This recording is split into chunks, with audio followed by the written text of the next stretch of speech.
This is the first in a series of video blogs in which members of the Southern Africa Climate Finance Partnership reflect on their experiences of participating in and delivering the past 6 years of the program. The series seeks to explore the lessons from knowledge brokering within a community of practice for climate finance mobilization. This first video blog seeks to define the problem space which novel climate finance practitioners in Southern Africa have come to operate in, and unpacks some of the successes and challenges from the first 2 phases of the program. To understand the structure and activities of the program, please refer to the reports published on the SACFP Knowledge Portal.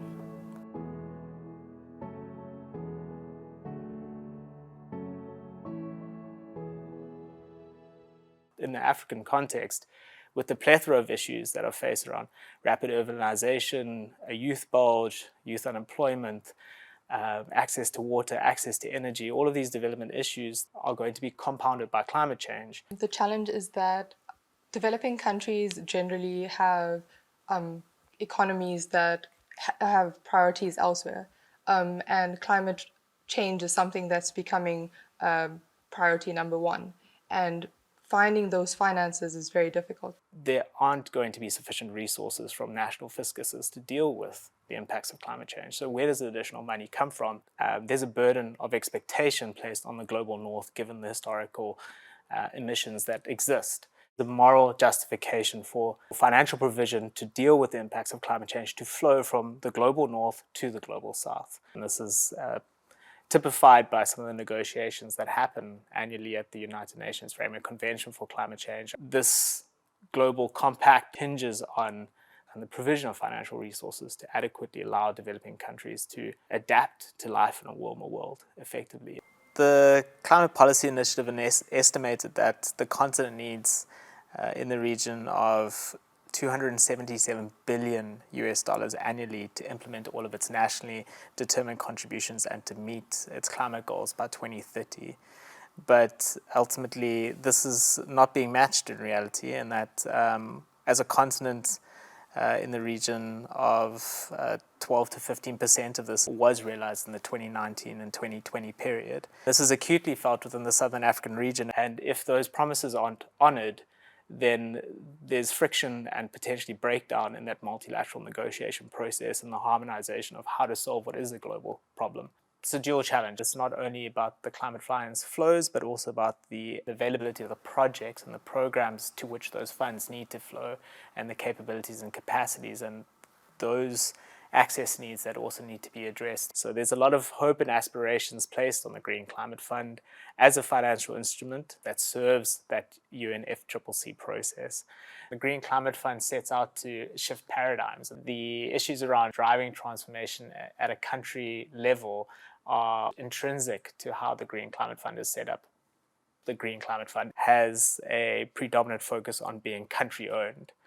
And in order for that to manifest and to be real, local institutions need to program climate finance. And given the nature of the Green Climate Fund itself being a new fund, these local institutions needing to grapple with a very complex issue like climate change and program climate finance, which is new for them, they needing to adapt and build on their existing capabilities and capacities. The ability to mobilize concessional finance from the GCF, for example, at lower interest rates with longer payback periods, is of critical concern to developing countries. Several Southern African countries have nominated national entities for accreditation to the GCF to be the conduit for the flows of this much-needed source of catalytic international climate finance. Tanzania, like any other country in the world, has been hit by the challenges of climate change. Intense rainfall or changes in patterns of rains, floods, more frequent dry seasons which cause droughts have also been a problem in the country, whereby agriculture, food and water security have been affected. Agriculture is the backbone of the country, and food and water is something that is needed for a human being. For a very long time, we have suffered from lack of investment in climate-related projects. Why? Because there's not been adequate funding. But with the advent of institutions such as the Green Climate Fund, we now have a chance to access funding that is directly related to climate change initiatives. We align our strategies with the government development plans, and if we don't get involved, these objectives are not going to be realized, because without funding, there's really nothing much that can be done. For Zimbabwe, the position of IDBZ as an accredited entity of the Green Climate Fund as a conduit through which the country can access climate financing is an important development. It opens a lot of opportunities for ensuring that the country has got adaptation mechanisms to enable it to survive through the climate changes that are happening. It has not been possible prior to the accreditation of the bank. Climate finance for Botswana means being able to move into the next phase of development, a phase in which we are aware of the risks to the sector, for example, that employs the most number of people, which is the agriculture sector. And so there's a real existential threat brought about by climate change. And my organization wants to be at the forefront of assisting the country in preparing for this new time.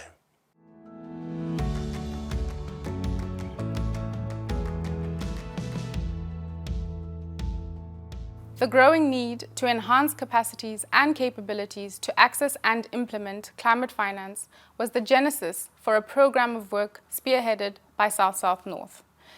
We are a climate-focused NGO based in Cape Town, South Africa. Experience is the best teacher, and a lot of the bigger institutions that have done this for decades had this experience and this opportunity. There's a hope and expectation that those who have already gone before can offer back some of those experiences and expectations and help shape that capability and capacity enhancing process. The Southern African Climate Finance Partnership was kicked off in 2016 with seed funding that was provided by then the Department of International Development of the UK government, and then subsequently got additional funding from the UK's FCDO to then continue its work up until March of 2020. At its heart, the Southern African Climate Finance Partnership is a knowledge brokering platform. And what South North does best is to do exactly this. In 2016, started to work with a small group of countries trying to understand how to develop capabilities and capacities in order to program climate finance more effectively and more efficiently. The Green Climate Fund in itself is a common discussion topic, a centrifuge of discussion for these organizations that form our community of practice. It isn't necessarily the only climate finance channel or fund that they are seeking to access, but generally speaking, your ability to program and access GCF resources allows you to be more open to the opportunities that climate finance presents. It also requires you to be aware of the risks that climate change is presenting your organization.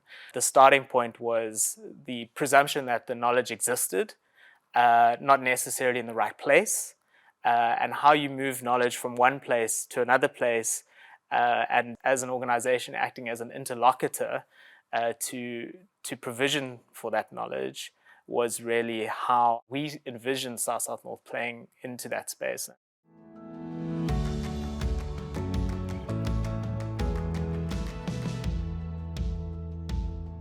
In our case, we decided to pursue the Green Climate Fund accreditation because it's a critical component of our sustainability journey.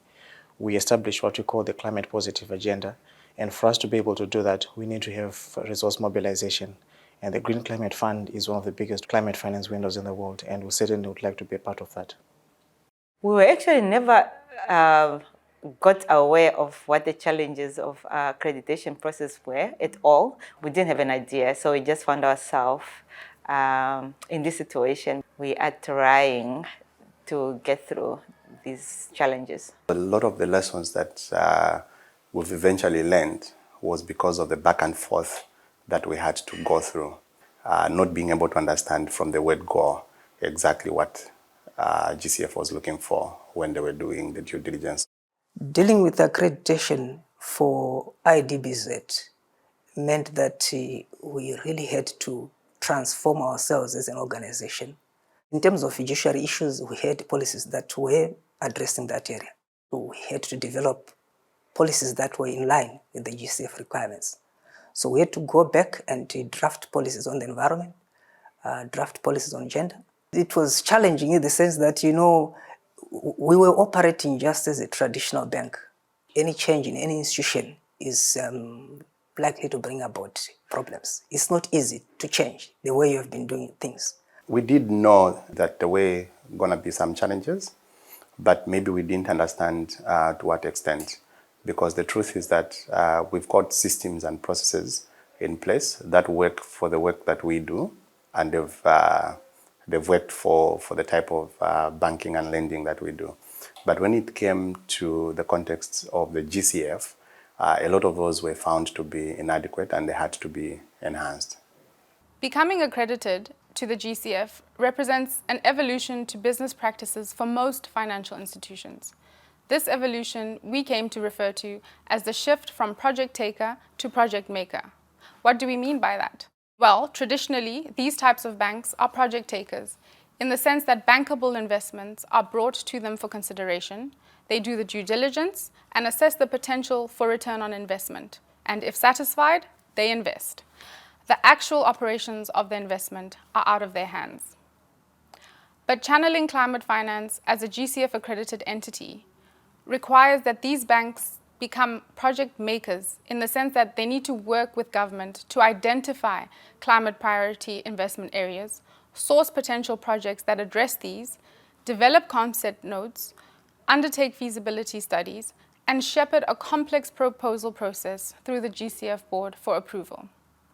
Once approved, they need to undertake all the subcontracting and see the project through to implementation, including monitoring and reporting on progress. This is a very different role and function, and most banks were never set up for or capacitated to do such. It is a lot of change to usher in, and when those tasked with ushering in the change are themselves new to the space, it is a formidable challenge. It appeared very difficult, and it seemed as if the rewards were too far off in the horizon. And sometimes as an institution, we need to account for each and every single cent and dollar and make a good business case as to why certain investments have to be done now. And with GCF accreditation, as you might be aware, there's a lot of upfront investment in time, in resources, in preparing the institution, and without the necessary buy-in and the big picture vision from senior management, sometimes we can lose what would otherwise be very beneficial investments because we are not seeing the big picture.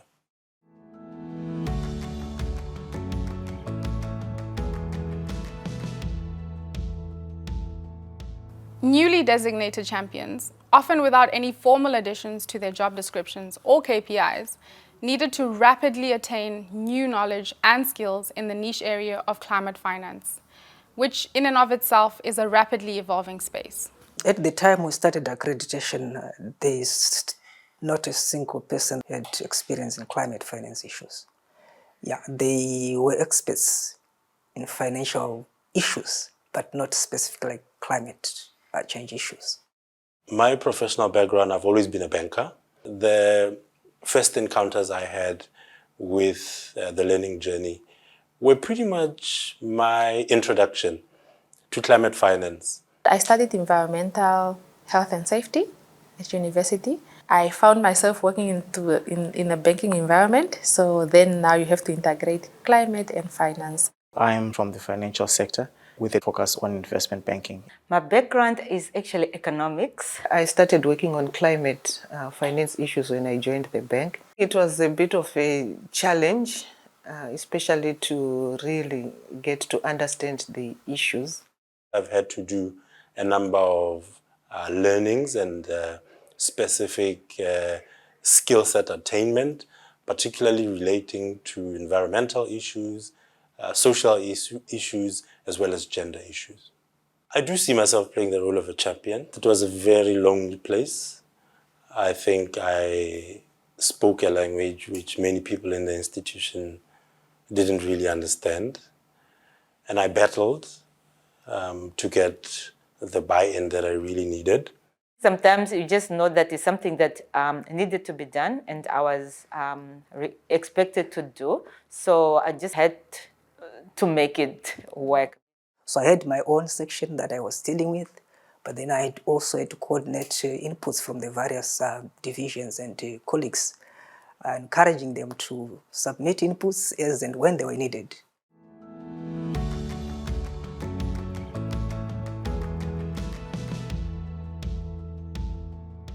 At the outset of the program, there were no formal training programs that practitioners could attend, and even now, the few training opportunities that are available are mostly at a high level and do not dig into the nitty-gritty practicalities of operating as a climate finance practitioner.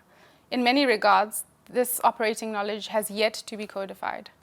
Gender mainstreaming is a really good example of such a hot topic.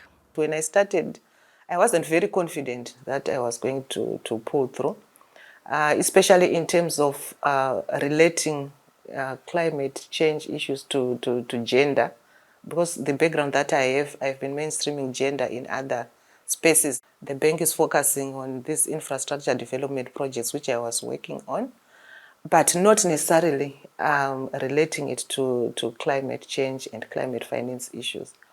We envisaged South-South-North playing a supporting and connecting role in the partnership, being guided by the emerging needs of practitioners newly tasked with championing climate finance for their own organizations. Together, we would create the map as we walked the journey alongside them, guided by those institutions in the region who had been charting the waters ahead.